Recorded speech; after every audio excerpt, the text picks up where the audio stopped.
Bonjour à tous et bienvenue. Aujourd'hui, nous allons apprendre à créer un composant simple, mais également voir ses avantages. Pour créer un composant simple, nous devons tout d'abord dessiner l'objet en question. Je prends par exemple l'outil cercle. Je dessine tout d'abord l'objet que je veux convertir en composant. J'utilise l'outil X sur D, c'est-à-dire pousser tirer, pour créer par exemple un volume. Une fois le volume créé, je dois sélectionner l'ensemble de mon objet, c'est-à-dire tout le volume, en le faisant comment? On l'a vu dans la précédente vidéo, en y cliquant 3 fois de suite. 1, 2, 3, ça sélectionne l'ensemble de mon objet. Je fais un clic droit, puis je sélectionne Make Component ou créer un composant. Je clique, puis je définis le nom de mon composant. Je peux le nommer composant test par exemple. Puis je clique sur Create ou créer. Voilà, à présent, mon composant a été créé.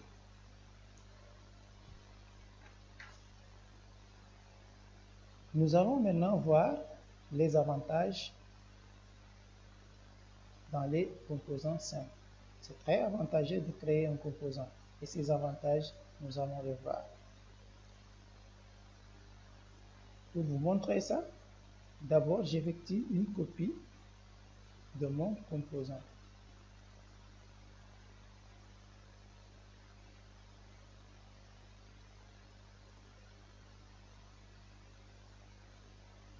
Je fais la copie, par exemple, 3 fois.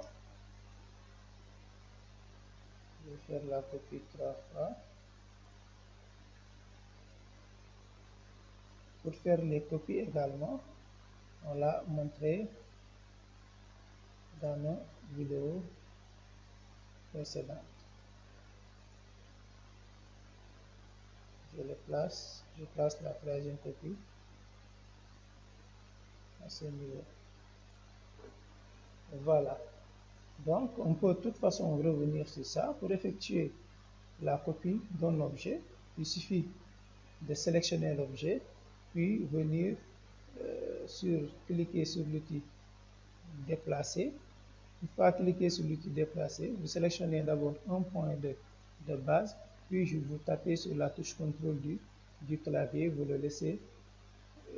laissez enfoncer la touche contrôle du clavier, puis vous déplacez votre objet avec copie et le placez à n'importe quel endroit, comme je viens de le faire. Donc c'est comme ça qu'on effectue une copie, un déplacement avec copie. Donc je peux supprimer cette copie, je n'en ai pas besoin, je le supprime. Voilà. Une fois mes copies est réalisée, je vais maintenant effectuer des modifications sur mon composant. Et qu'est-ce que vous allez constater? Que toute modification que j'effectue sur mon composant va se répercuter sur les autres copies.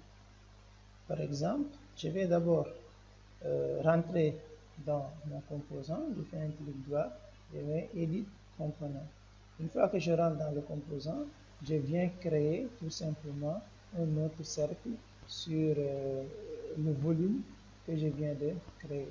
Je crée un cercle, j'utilise l'outil pousser tirer sur D pour créer un tube au-dessus et normalement cette même modification doit se répercuter sur les autres copies. Regardez, vous voyez le résultat.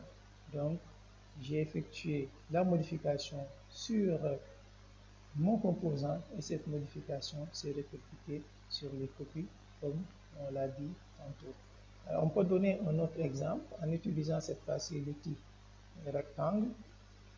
J'utilise l'outil rectangle et je crée ici un rectangle, puis j'utilise l'outil pousser tirer pour l'extruder afin d'avoir un volume comme on le voit sur l'écran, puis j'utilise l'outil sélection pour le sélectionner 3 fois de suite.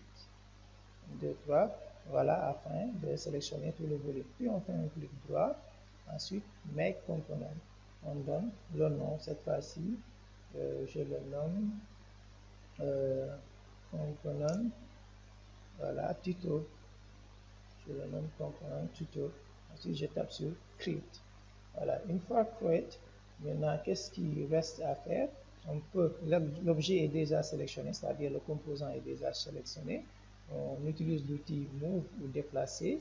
On sélectionne un point de base sur notre composant.